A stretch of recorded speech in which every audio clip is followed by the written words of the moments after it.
every single company should have a voice of the customer program because it's the one way you're going to get a good pulse on not only your customers and your product, but also the pulse of the people who are behind the scenes and working for you and bringing that brand message and reputation forward.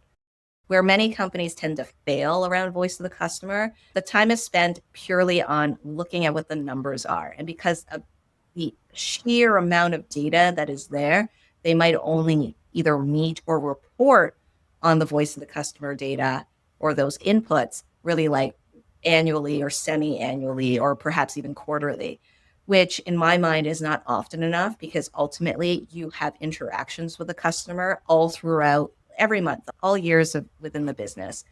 The important part is being strategic with the way you communicate the information. And a lot of that has to be wrapped around monies and dollars. But on top of that, it's also what are we doing today? What are we doing later? And what is the outcome we are expecting? I really find that having employee empathy to understand what their peers and coworkers are doing and marrying that with what customers are seeing and experiencing actually builds a much stronger unified view of what the ideal customer experience should look like.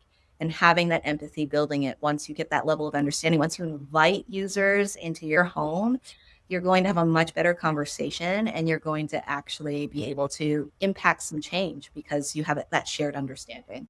Have a voice of the customer program if you don't have one already and invest in it. That investment could be small steps, figuring out what sort of data you want to focus on as a metric, as your benchmark, but also looking at how you can marry or map that to anything strategic that's in the pipeline. Because if you want that value to be noticed and recognized, you need to not only start speaking the language of the executive team, but also make it so that it's accessible to everyone else so they can also support your vision as well.